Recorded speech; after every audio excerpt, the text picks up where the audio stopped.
Santa Margarita High School, home of the Eagles. The Eagles soared to CIF Southern Section and state championships last year.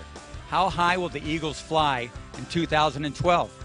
Hello again, everybody. Welcome to OCVarsity.com for our first Gridiron show of the 2012 football season. I'm Steve Fryer here with Carlos Arias and Dan Albano. We've been doing this for quite a while. I think our first show, it was in silent and we had subtitles. That's how long ago it was. The Santa Margarita Eagles are flying out to Phoenix, going to play Brophy College Prep. Pretty good football team, guys. They're 11-1 last year, like a quarterfinalist in the state playoffs. Dan, what do you think of the Eagles? Are they going to be the same as they were last year? What do you think of them taking this big, long road trip? Oh. You know, they got 15 returning starters on this team.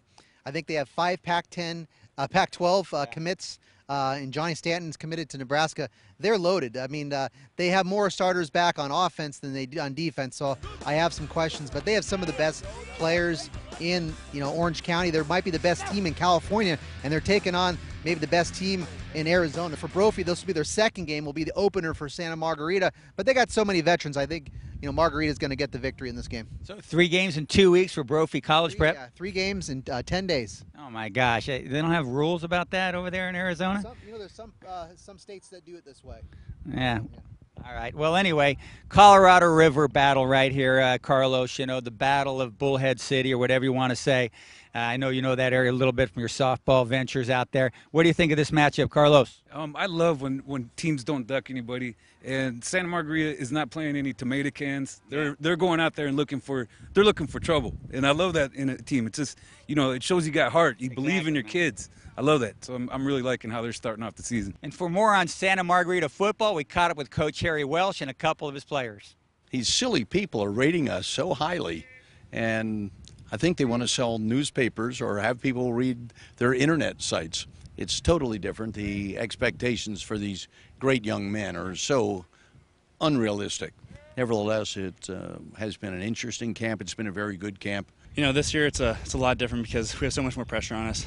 The rankings are completely different, and we have a target on our backs this year, and we're excited for it. We're excited for the exposure that we're getting, but it definitely puts our target on our back. I think it's good to know, get some recognition for our hard work. We had a great season last year, obviously, but it's bad at the same time because you don't want your heads to get too big, and you never want that. So we're just trying to stay humble and stay focused. Okay, a couple other games we're going to hit pretty quick.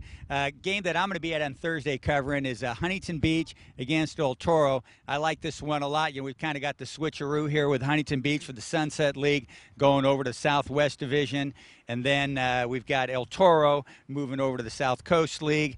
And now they're a Pac-5 Division school. Really like this matchup. I like El Toro in this game, fellas. I like that passing game. I always think that if you can throw the ball in high school football, that gives you one heck of an advantage. So I've got ET winning this one. Carlos, what do you say? Yeah, Huntington Beach had a great season last year. Michael Chislock, the quarterback, he's gone. He was a stud. That's a big, huge hit. They lost their top 3 wide receivers. Gone. Yeah. But Eric Lowe, we'll see if he's built in that, community of winning, that tradition, that Huntington Beach doesn't want to go back to being, out of the playoff line. So we'll see how they respond. We'll see how they do it. I'm thinking El Toro's going to win, though. I just love Connor Manning, Jacob Fernari, Cody White. Yeah. I mean, too many superstars. Right.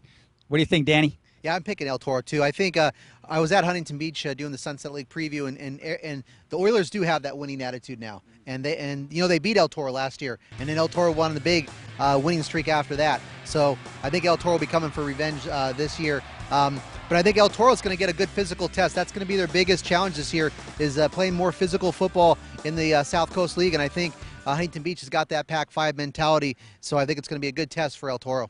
Okay, and another game that's coming up, we got Servite at Bishop Amat on Friday. That's a good old-fashioned Andros League battle from a long, long time ago. Servite's got all kinds of good players all over the field, lost a few guys to graduation. Bishop Amat, Dan, you're a recruiting guy here, so I'm going to drop a couple names on. Deonza Blue, pretty good running back for them.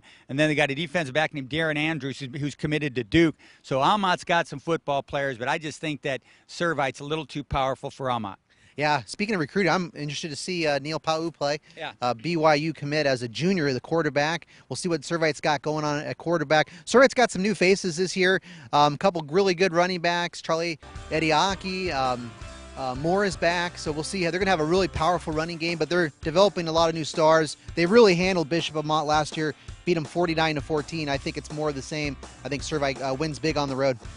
Yeah, Servite's going to play a lot of sophomores in this opening game, too, so that's going to be interesting to see. Carlos, what do you think? Yeah, when you mentioned the name Pau, that makes me start to think, are we going to have another butcher on our hands? Yeah, exactly. There's a lot of tradition with the Paus at Servite. It'll be great to see Neil turn into a quarterback. He's super athletic. Gosh, I can't wait to see him go, man. All right, so that's what's going on this week in high school football, some of the better games of what's going to be a loaded schedule here. The weather's hot, and the football's getting hotter here at OCVarsity.com. We've got you covered.